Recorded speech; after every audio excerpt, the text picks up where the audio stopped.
sant bu baax ci question bi parce que nag question boo xam ne bu am solo la ci li nga xam ne moo ndajale fii tey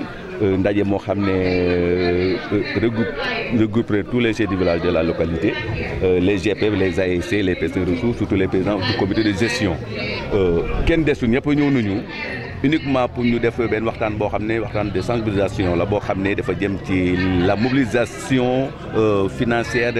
yi nga xam ne par exemple moo war a bay ko ci commune bi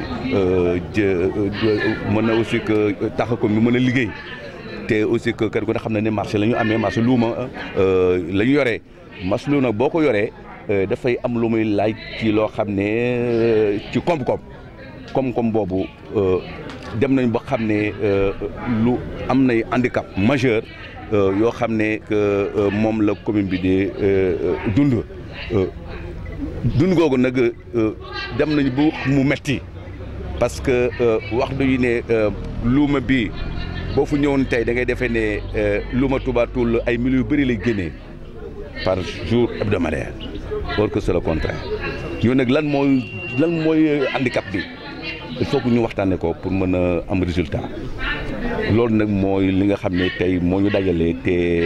USAID en collaboration en partenariat avec ARLS ñoom ñu financé ko mu ne une journée boo xam ne permettre na toutes les populations de la commune ñu daje fii. handicap bi mooy nit ñi jafe fayeeku taxe bi parce que boo yoree charrette ñu arrêté la pour nga fay le fait que ngay fay ñetti charrette juróomi charrette romb na collecteur bi.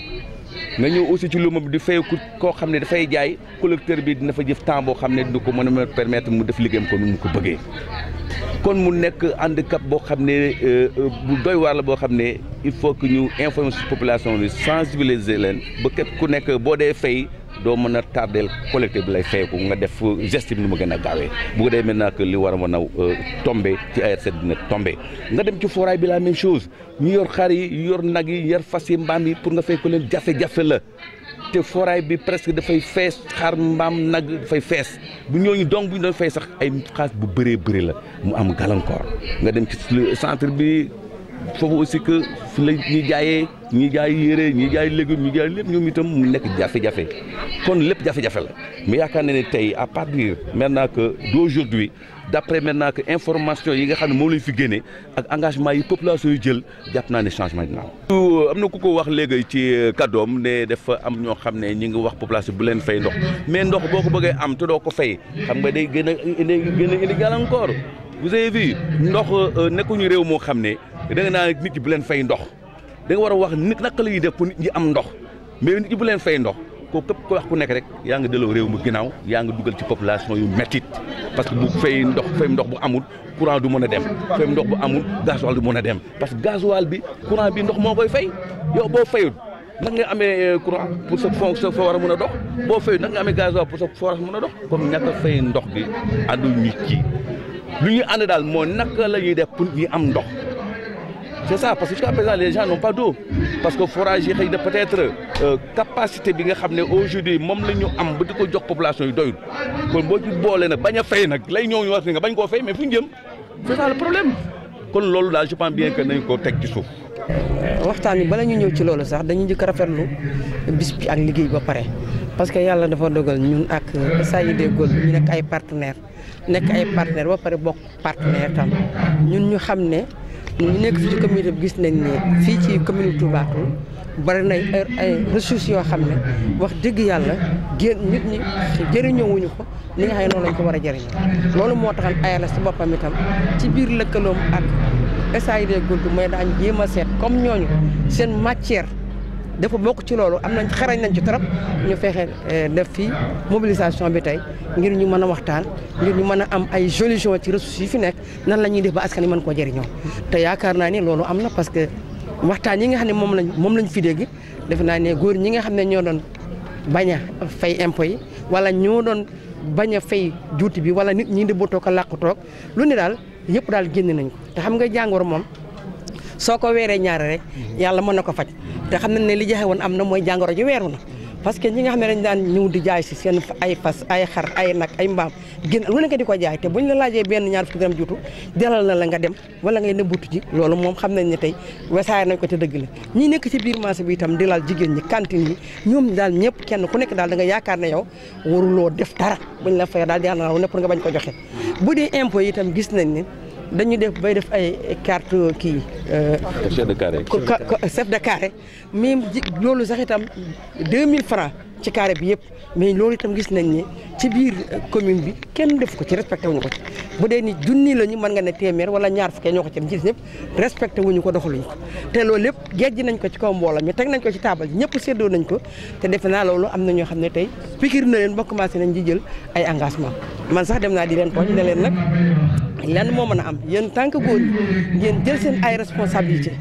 ci lii ñu fi wax fexe mu saafaraw wala boog xanaa ñu jël jigéen ñi boog bu ñu tapp quartier yi ak village yi dëkk bu nañu jël awa ba fa nekk daf ko chef de quartier moom jigéen ñi moom suñu koy daañu fay kon yéen di ngeen jël engagement di fay wala ñu jël carré jox ko jigéen ñi fay wax dëgg yàlla xam nañ ne gis nañ fi ay engagement yoo xam ne te pareeguñu yaakaar nañ ne incha allah solution dana am ñëw SAID Gold fii dana am chance am na chance boo xam ne yaakaar nañ dana am suite te itam duñ ko bàyyi ndax nit ñi dégg nañ li neex ci wax mooy ki ngay waxal dégg li ngay wax te yow li ngay wax ba pare ki nga koy waxal dégg na ko te xam na ko te am na passeport bi jëfandikoo loolu rek moo amal solo journée bi doomi jàmbur te loolu am na incha allah. Je m'appelle Mourada Mbana Bari. Je suis l'expert chargé des stratégies de mobilisation de ressources au niveau du programme USAID de gouvernance locale pour le développement, qui est un programme qui est financé par USAID évidemment et qui intervient dans la zone sud-est du Sénégal, quoi. Mais la raison d'être ici, c'est que c'est dans le cadre d'un partenariat. Un partenariat qui lie les deux programmes qui ont le même bailleur, à savoir l'USAID, à savoir l'ARS, dans le cadre de son projet Sukhali Tigin et ce programme Gold-là. Donc dans le cadre d'une plan d'action qu'on avait établi et qu'on est en train de mettre en œuvre aujourd'hui. Donc cette activité d'aujourd'hui s'inscrit dans le cadre de la mise en œuvre de ce plan d'action, comment entre les deux parties, à savoir ARS et USAID Gold. Notre apport ici, c'est d'abord dans le cadre de cet esprit de ce partenariat-là, il s'agit de partager une expérience que nous avons dans le cadre de notre zone d'intervention, à savoir dans les régions du sud-est du Sénégal. Nous voulons aujourd'hui partager ici avec une commune d'intervention de notre partenaire, à savoir ARS, c'est-à-dire à savoir dans le cadre de Toubatoul. Donc, qui nous avait souligné qu'ici c'était un problème ici, dans le cadre de ce partenariat-là. Donc Gold est venu ici pour partager la stratégie, les approches et discuter autour de ça. C'est-à-dire la finalité qui visait c'est quoi? C'est de promouvoir ce qu'on appelle le suivi fiscal, voilà, auprès des populations contribuables. Et aussi expliquer à ces populations-là l'intérêt pour lequel on leur demande de payer. Et ensuite, quelles sont les difficultés auxquelles ils sont confrontés, mais aussi aider la collectivité également à avoir un système qui va leur permettre d'avoir une meilleure maîtrise de son assiette,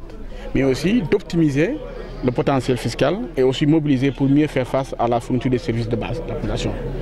Et je pense que cette rencontre-là, en tout cas aujourd'hui, qui nous a été en tout cas permise à travers, en tout cas par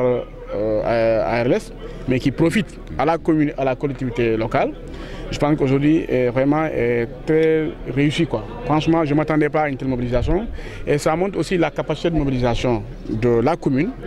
Mais aussi, j'ai noté franchement, je voulais un vrai engagement, quoi. Un vrai engagement aussi bien de l'équipe municipale, par son maire, mais aussi des populations, c'est-à-dire des représentants des populations des différentes couches de contribuables qui sont là. Et je pense que, franchement, une telle mobilisation, moi j'en ai vu rarement.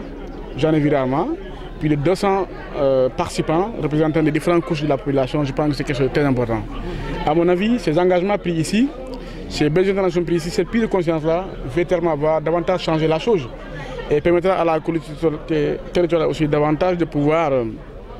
gagner ces ressources-là et en réalité pour les réinvestir pour les populations-là. Je pense qu'il y avait un déficit de communication, un déficit, en tout cas un problème d'incompréhension, mais je pense qu'à partir d'aujourd'hui, les choses vont changer. Et nous sommes là pour donner tout notre apport, en tout cas partager toute la petite expérience que nous avons par rapport à ça, et je pense qu'on va le faire. Et demain, je pense que le maire nous a facilité aussi une demi-journée demain de travail technique avec un groupe restreint pour leur partager les outils. Parce que l'important, c'est de savoir le problème, et l'autre chose maintenant, c'est d'avoir un système organisé avec des outils adaptés par rapport à chaque type de taxe. Et demain, on va y travailler autour d'un plan d'action de mobilisation des ressources, en tout cas dans la demi-journée, pour pouvoir aider la commune à avoir l'avantage de pouvoir en tout cas, atteindre son objectif-là. En tout cas, voilà, c'est un peu ça l'activité.